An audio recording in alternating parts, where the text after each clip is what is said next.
Tu tem alguma chance de tu se candidatar? Eu tinha, lá atrás, o partido fez um convite, eu aceitei e depois eu voltei atrás, porque eu achei que o partido estava muito dividido, assim. Não dá para entrar numa guerra. Isso aí vai ser uma guerra. Assim, já durante 2018 já teve um monte de fake news e tudo, e assim, vai ter mais, agora vai ser uma guerra. Muito pior. Muito pior. Que agora todo mundo entendeu como é que funciona. Exatamente, vai ser pior. E assim, então você tem que partir, pelo menos dentro de casa, com a turma toda unida. Se não der para partir unido dentro de casa, inclusive porque é uma casa pequena ainda, aí não dá para ir. Por que o Novo não tem primárias? Não está previsto no estatuto. O que tem é a negócio da processo seletivo. Como é que são as primárias lá em tese? É o seguinte, hoje qualquer um pode se inscrever lá, tem algumas regras para você se inscrever, você pode se inscrever para ser candidato à presidência da República. Né? Óbvio que tem lá uns critérios, bom, o cara tem experiência, está alinhado com os princípios e valores do partido, algumas coisas assim. E aí tem uma convenção nacional que é formada por todos os diretórios do Novo pelo Brasil, que são 40 pessoas. E aí esses 40 é que votam, porque esses 40 é mais ou menos que nem o Congresso, esses 40 foram eleitos pelos diretórios municipais que foram eleitos pelos filiados, tá certo? Então esses 40 é que votam para eleger o cara. Confesso que eu não gosto muito desse sistema não, cara. Porque é a mesma coisa que a gente tem na política hoje em dia. Você tem um grupo de pessoas que mandam em tudo. Mas veja só. Mesmo que eles tenham uma representação democrática por terem sido eleitos por quem foi eleito, mas é a mesma coisa com a União Europeia hoje em dia. A União Europeia é o que quiser, um monte de burocrata que é eleito pelos burocratas que são eleitos pela população. E a União Europeia, ela cuida dos países europeus? Não, ela fode eles. Mas como é que eu acho que você faz? Assim, eu gosto da ideia de você ter algo representativo, porque não dá para sentar todo mundo numa mesa. Primeiro, nem todo mundo vai sentar. O outro risco que você tem, às vezes os que sentam são aqueles que têm interesses para puxar para si, não os outros. Então você tem aquela história que tem a minoria barulhenta, que é o que tem interesse, a maioria silenciosa fica fora. Então eu gosto da ideia da democracia representativa. Agora, você tem que ter possibilidade muito fácil de trocar essas pessoas. Hoje, o que a gente tem no Brasil? A gente tem uma democracia representativa, mas por tudo aquilo que a gente estava falando antes, trocar esses caras, substituí-los, é muito difícil, entendeu? Por exemplo, eu gosto de uma ideia, por exemplo, da história do recall, que é o seguinte, o cara vai ser eleito. Você vai ser eleito, você se candidata, você se compromete. Eu quero fazer isso. Meia dúzia de coisas, tá certo? Então, primeiro eu já sei o que você pretende fazer, se vale a pena eu te dar meu voto ou não. E depois, na prática, eu vou ver se você está fazendo ou não. Se você descumpriu, eu deveria ter o direito de dizer o seguinte, vamos chamar um negócio popular e, Monark, você fez 6 coisas aqui, fez nada. Seu mandato vai encerrar mês que vem. Você já ouviu falar de... Desculpa a todos. Você já ouviu falar de democracia líquida? Não, líquida? Como é que é a líquida? Tipo, tu cria um aplicativo com a tecnologia de blockchain, tá ligado? E aí você pega o voto como se fosse uma unidade de poder. E essa unidade de poder tu pode distribuir para um representante dentro do aplicativo, entendeu? E esse representante ele pode usar o teu voto para decidir as coisas que precisam ser decididas na estrutura burocrática. Você sinaliza ele como é que você gostaria que fosse a votação dele. Não, você põe ele como seu representante mesmo. E o voto que ele colocar no aplicativo conta como o seu voto, porque você colocou ele como representante. Eu votei nele nas urnas. Fui lá na urna lá, votei nele. O Monark votou, você votou, ele foi eleito. Tá certo. Então agora ele está eleito lá. E aí ele vai agora decidir por nós as coisas que ele tem que decidir. Então, vamos lá. Ele vai decidir hoje... Orçamento 4 anual. paradas. 4 paradas ele vai decidir hoje. A primeira eu sei lá, não sei o que eu penso, então ele decide. A segunda eu concordo com ele. A terceira eu também não sei, mas a quarta eu quero que vote assim. Então, se ele não votar assim, na verdade, se ele não tiver inclinado a votar assim, eu tiro o meu poder representativo dele e eu mesmo voto assim. Naquele vota mas específico. Aí você vota no lugar dele? Não, você clica no aplicativo na resolução que você quer, sim ou não. Tá isso. Certo. Mas no final, naquele dia, ele recebeu lá 500 votos de um jeito, 300 do outro, 500 a favor, 300 contra... Ele tem que ir nos 500 ou ele pode decidir o que ele quiser? Não, ele vai decidir o que ele quiser, só que Ele tem uma sinalização sua. Não. Ele decide o que ele quiser, só que se você decidir o contrário, ele perde o poder da decisão dele. Por exemplo, ele representa... Ele perde o poder da decisão dele. Por exemplo, ele representa 1 milhão de pessoas. Não, entendi. Isso aí é um bagulho que, assim, a gente na prática ia ter... tem quantos eleitores no Brasil? A gente ia ter o número de eleitores do Brasil de votos possíveis. Mas aí você tinha que dar um peso para cada deputado. Cada deputado ia ter um peso diferente de acordo com o poder que ele teve lá atrás recebido. Exato. Cada deputado tem o poder de quantas pessoas clicaram para ser representante, para ele representar ele naquele voto, entendeu? Por exemplo, o cara votou, sei lá, legalização da maconha. É uma pauta que eu gosto, é simples. Sim ou não? Eu sou a favor, óbvio. Só que eu coloquei no meu aplicativo, para me representar, um deputado que é contra essa parada. Só que as outras coisas que ele faz, eu concordo. Então eu deixo ele votando lá, eu não ligo para essas outras coisas. Só que nessa específica, tá rolando a votação, ele votou contra, só que eu votei a favor. Aí imagina que ele tem 1 milhão de pessoas que colocaram ele como representante. E aí ele votou contra. Só que metade das pessoas que colocaram como representante foram no aplicativo e votaram a favor. Daí o peso dele, que seria de 1 milhão de votos, virou 500 mil votos. Nessa como se fosse... mas o que eu tô dizendo mas aí você teria que mudar, porque hoje os caras não têm peso a votação deles. Não, teria que mudar tudo. Teria que mudar tudo. É como se todas as votações fossem plebiscitos com xerifes. Eu gosto da ideia de plebiscito para certos temas. Eu tenho medo desse sistema, é o seguinte, porque... Quem que vai participar? Todo mundo vai participar? Todo mundo vai participar, menos quem não quiser. E a outra coisa é o seguinte... Tem que ter um sistema tal que o cara saiba também o custo. Porque é o seguinte, vamos aumentar o Bolsa Família de 300 para 800 reais? Acho ótimo. Mas e aí? O dinheiro vem de onde? Não, com Entendeu? certeza. Então tem que ter só um pouco dessas coisas. Porque pode ter umas votação que acaba indo para um lado que populista não é da coisa. Populista, entendeu? Mas a gente tem que confiar na população, eu acho. Mas assim, em tese, Bom, esse é um problema. Porque olha só, eu que sei onde eu gasto meu dinheiro o nosso também, questionamento qual é? Os mandatários eleitos são ruins, porque a gente escolhe maior. Não só isso. Tá Porque certo? o Então, sistema... a minha preocupação não é só isso, cara. se você traz porque para o só tema específico, será que isso não amplifica o problema? Não acho. É isso só que a gente tem que pensar. Por isso que eu acho que o plebiscito, eu gosto da ideia de começar com alguns plebiscitos, porque você treina, você faz o exercício do negócio, entendeu? E põe mais gente para participar. Então, vamos fazer um plebiscito aí. Vamos votar pelo fim do dinheiro público para partido político? Vamos.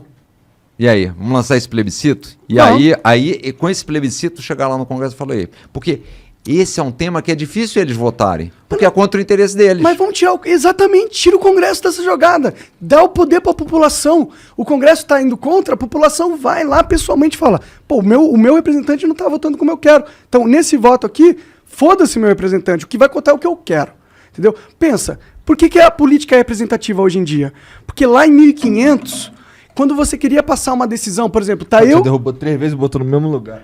Eu e o Igor e você aqui, a gente tem uma cidade. E aí a gente tomou uma decisão, só que a gente vai comunicar pro nosso cara lá, que é presidente lá em Washington. Como a gente vai fazer? Tem que a gente chegar a uma decisão muito difícil sem tecnologia naquela época. Tinha que conversar com todo mundo. E aí depois tinha que pegar isso, mandar de cavalo, ia demorar meses pro cavalo chegar em Washington, e aí sim o cara ia saber. Ou seja, isso impossibilitava a governança. Mas a gente acabou com essa limitação agora com a tecnologia. A gente consegue mandar uma mensagem para Washington agora, instantaneamente. A gente consegue se reunir milhões de pessoas virtualmente. O que eu tenho medo, Monarca, é o seguinte, é porque quando o cara vai tomar uma decisão, ele vai fazer algumas coisas, talvez, e vai ter que deixar de fazer outras por causa disso. Eu acho que o fato da gente ter um parlamento é uma evolução. Mas a gente vai ter o parlamento nessa questão. Você vai ter os caras que vão ser eleitos para representar. A questão é que você não vai ter que esperar 4 anos para eleger eles. Você pode eleger eles instantaneamente. Entendeu? Esse negócio de ter 4 anos é porque, imagina, você ter que toda hora mandar vários cavalos para fazer as eleições. Mas o problema é que você vai tornar tudo plebiscitário. Tudo quem vai decidir é a maioria. Isso é, assim, tem que ter cuidado, né? Mas não é já assim? Em tese não, né? Porque tem caras que defendem as minorias já, senão tudo é a maioria. Então a maioria sempre vence. É claro que a gente vai ter constituição desse sistema que vai falar assim, você não pode passar, não pode nenhuma lei passar que afete esses direitos humanos. A gente vai ter um sistema que vai basear a forma com que a gente chega nas decisões. E esse sistema tem que ser bem feito. Essas regras elas têm que ser bem feitas. Tem que ser perfeito. E você, por exemplo, tem que garantir que todo mundo tem acesso a essa tecnologia, Sim. todo mundo, quer dizer... Não estamos falando de algo para implementar amanhã. Por isso é que Mas eu em 10 gosto anos do dá. conceito da gente começar com plebiscito. Tem legal, muitos temas legal. que são relevantes, falou, ó, esse, Legal. e especialmente Plebiscito é muito esses legal. temas que a gente falou aqui agora, que é o seguinte, a turma que tá lá, por exemplo, fosse fazer uma reforma política, eu faria algumas coisas. Dinheiro público acabou. Montar partido, quem quiser monta. As coisas básicas, tem que ter lá 100, vamos arredondar para 100, tiro esse 1, entendeu? Coisas mínimas, Tudo online, básicas, tudo digital. E digital básico que pode fazer, que ir registrando no cartório, está feito e pronto. Se uma empresa, se um cara ali, junto com outro amigo e mais 2, conseguem criar uma porra de um sistema de blockchain, como é que o governo não consegue? Exato. Então, assim, aí você começa a dizer o seguinte, porque são regras. O que a gente tem que fazer? Essas regras é para a gente ter, no ambiente político, o livre mercado funcionando. Qual é o nosso problema? No ambiente político não tem o livre mercado. E quem determina as regras são os caras de lá de dentro. Então, é aquilo que eu falei, é a mesma coisa. Vamos montar uma padaria aqui, vamos. E nós vamos já fazer um sindicato e vamos determinar quais são as regras para abrir padaria. Só pode abrir padaria se for para abrir no Brasil todo. Padaria vai ter que ter no mínimo 50 funcionários. Padaria pequenininha não recebe dinheiro, só a gente que recebe. E eu ainda vou te falar quanto que recebe. Quanto que recebe. Ou seja, ninguém vai querer montar padaria. Seus problemas acabaram. No dia seguinte você põe o sanduíche no preço que você quer. Exatamente. Porque, então, assim, no Brasil é um pouco isso. Aí o cara põe quem é que ele põe de candidato? Quem ele quiser. Não tem o outro para competir mesmo. Pô, o primeiro plebiscito podia ser a mudança no sistema político, então, né? Eu acho que o primeiro devia ser esse. Facilitar a criação de partido e acabar com o dinheiro público. Mas isso, choque de livre mercado se um dia você na quiser política. lançar um plebiscito, sabe que o FOO vai te ajudar nesse sentido. Então, mas os plebiscitos, esses plebiscitos aí, o que acontece também é que como a regra, do jeito que a regra está disposta, os caras podem só cagar e andar, não é? Ah, mas aí com pressão popular, hoje, aí a pressão popular da internet, porque senão, se a gente não acreditar na pressão popular da internet, o aplicativo nasce morto. Não, mas é o que o aplicativo ele tinha que ser do governo. Entendeu? Porque Não, ele tinha que ser, não é, o aplicativo não tinha que ser um negócio terceiro, tinha que ser o governo, a gente mudou nossa Constituição. Não, tudo bem, mas... É diferente agora, Constituição digital, democracia líquida, pica. Mas o Monark, pensa só. Igual no que a gente, mas a gente voltou na mesma armadilha que a gente tem hoje. Nós estamos aqui dizendo o seguinte, a gente quer reduzir o poder dessa turma, porque essa turma está lá fazendo besteira há muito tempo e a gente não consegue mudar. Qual é a maior resistência que a gente vai ter? Óbvio.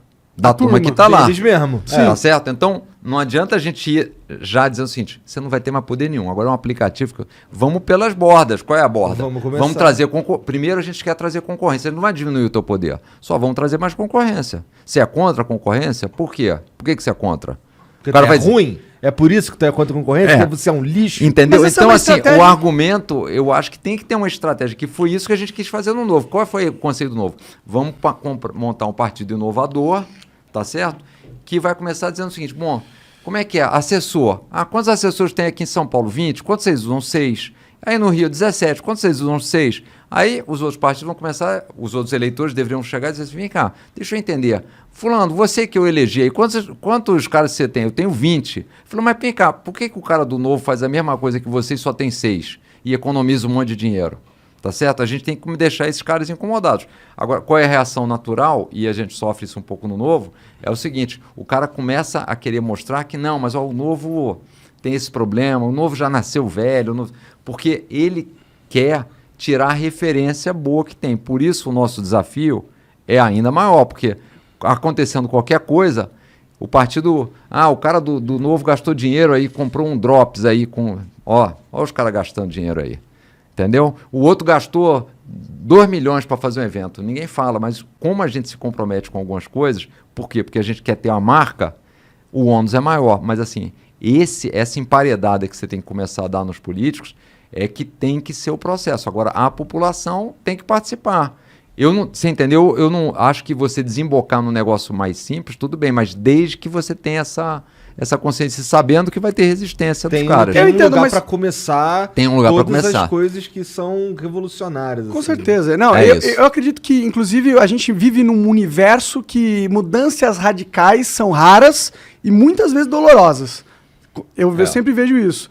O problema dessa estratégia de chegar lá, entrar lá e mudar de lá por dentro é que, pensa, tu tá chegando lá e tu tá se comprometendo a jogar um jogo que o cara tá jogando há 35 anos e ele é dono de todas as cartas e de todos os dados, tá ligado?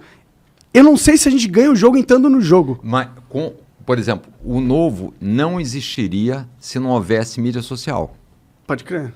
Tá certo? Então, a tecnologia ajuda muito a gente nesse processo. Então, isso que é A fundamental. gente tava conversando antes aqui, você falou, tipo, tem que ter políticas, renovação na política pra gente ter mudança. Aí eu já falei, eu nem acho que as mudanças vêm da política, política como a gente diz, dos representantes, a política que acontece em Brasília e no Congresso, caralho. Eu acho que a maior mudança, as maiores mudanças da sociedade benéficas vieram em decorrência da tecnologia. Da tecnologia, não tenho dúvida. E do mercado.